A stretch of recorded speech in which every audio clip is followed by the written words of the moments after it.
Ketika Kimi Antonelli akhirnya bisa memutus rentetan nasib sialnya dengan menang GP Belgia, situasi berbalik justru dialami oleh rekan setimnya, George Russell. Dia lagi-lagi alami nasib kurang mujur dengan gagal finish usai senggolan dengan Lewis Hamilton, dan dampaknya adalah selisih poin ke Antonelli, jadi kembali melebar sampai 50 poin jauhnya di klasemen. Namun bukan insiden dengan Hamilton yang jadi poin rasa kesal dan frustrasi Russell pada GP Belgia kemarin, melainkan adalah masalah power unit Mercedes yang sudah 3 balapan ia alami dan tidak kunjung mendapat solusi. Russell merasa kalau insiden di tikungan kelima itu tidak akan terjadi apabila kecepatannya di lurusan tidak alami masalah, mengingat di Kemmel Straight dia begitu mudahnya disalip oleh 3 mobil sekaligus. Begitu masuk zona pengereman, Russell coba buat manuver agresif untuk ambil posisinya kembali dari sisi luar tikungan, namun malah kena senggolan dengan Lewis Hamilton yang understeer di sisi dalam. Russell mengaku kalau selepas start di tikungan pertama, baterainya tidak bisa recharge dan menyebabkan energinya alami defisi sebesar 35%.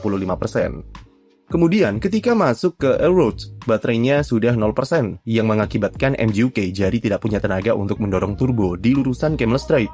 Hasilnya adalah Russell alami defisit kecepatan yang sangat besar sampai sekitar 15 km per jam dibanding duo Ferrari dan Oscar Piastri.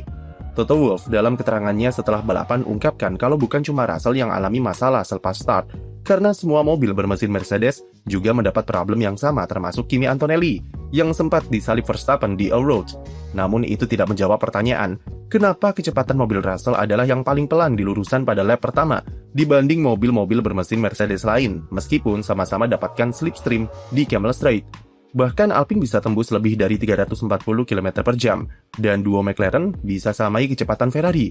Bisa jadi dari prosedur start yang sangat kompleks bagi pembalap untuk mempersiapkan MGUK serta software baterainya supaya bisa bekerja optimal pada lap pembuka. Namun ketika formation lap, Russell sudah diperingatkan soal prosedur ini oleh race engineer-nya, dan semua indikatornya sudah cocok dengan prosedur dari Mercedes. Tapi di tikungan pertama mobilnya malah tidak bisa recharge dan berpengaruh ke deployment baterai yang tidak optimal, sehingga membuat MGUK tidak mampu beri tenaga yang cukup ke turbo di lurusan. Rasa kesal Russell bisa dipahami, karena masalah defisit kecepatan di lurusan ini adalah problem utama yang jadi penghambat performanya dalam 3 balapan terakhir.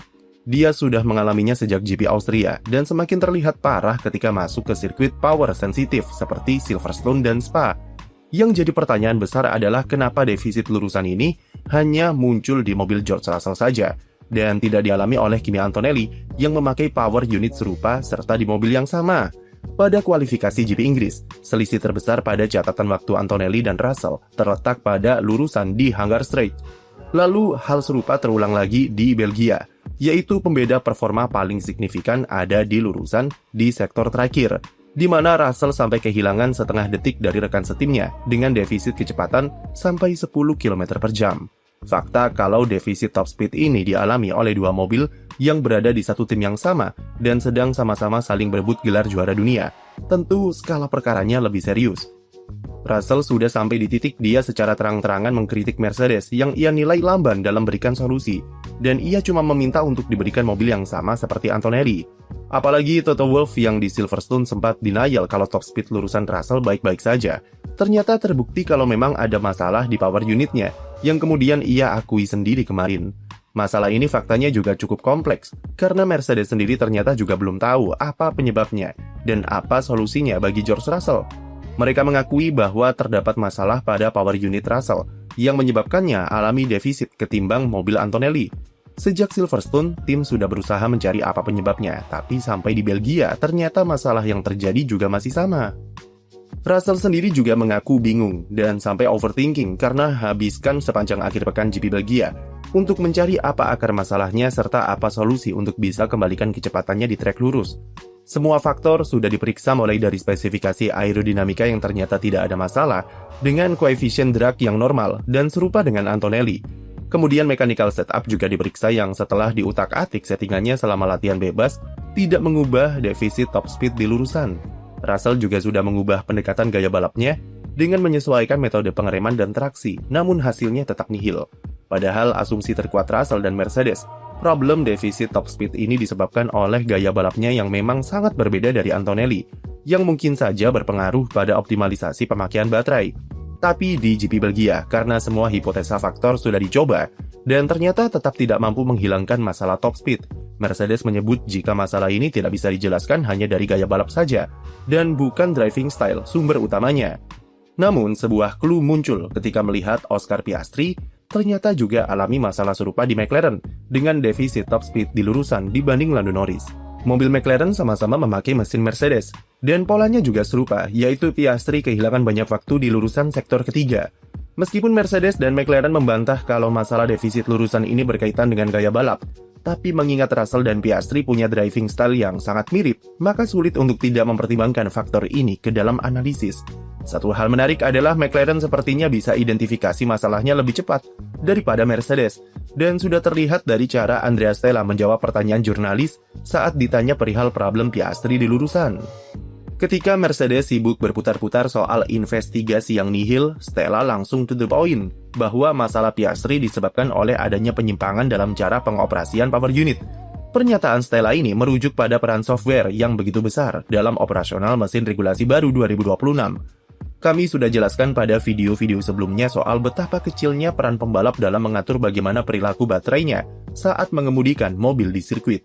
Mayoritas dikendalikan oleh software, seperti seberapa besar deployment baterai yang dibutuhkan, lalu seberapa besar recharge yang diberikan, semua diatur oleh komputer. Pembalap hanya punya kendali soal timing recharge dari pengereman serta lift and coast, dan itu pun juga masih tergantung apakah softwarenya bisa membaca input pembalapnya dengan presisi atau tidak.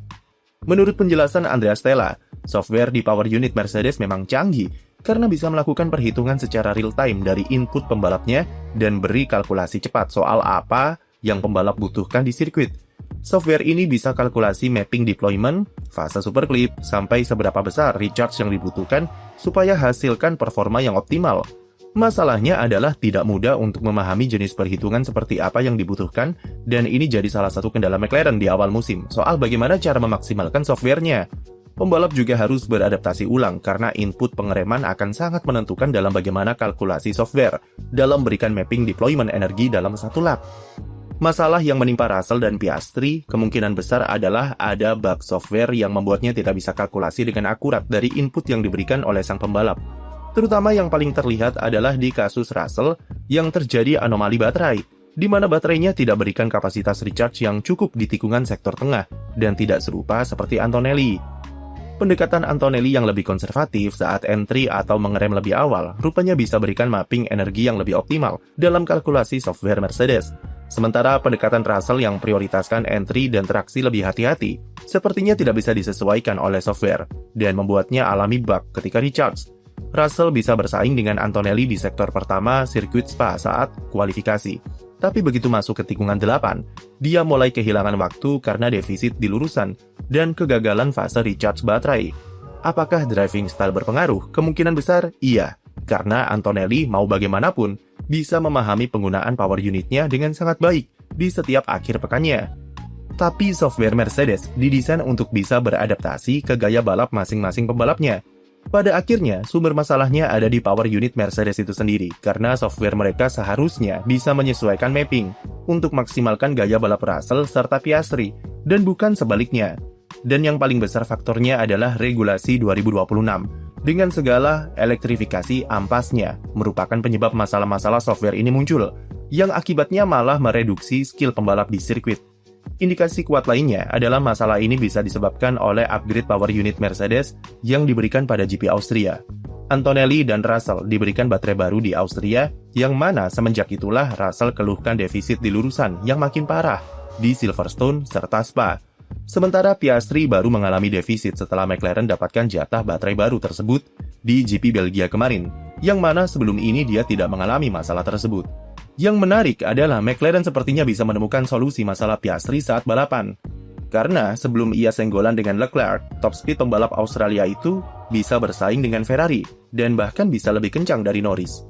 Bagi Russell, meskipun pada ujungnya pertarungan gelar juara dunia akan ditentukan oleh tangannya sendiri, tapi apabila salah satu tangannya diikat, maka sang pembalap tak bisa apa-apa juga. Nasibnya memang jauh dari kata beruntung, dan sekarang yang harus ia lakukan adalah berharap Mercedes bisa menemukan solusi secepatnya, serta minimalisir kesalahan-kesalahan tidak perlu, yang bisa semakin merugikan posisinya di klasemen. Sekian video dari kami, jangan lupa beri like dan subscribe untuk konten F1 lainnya.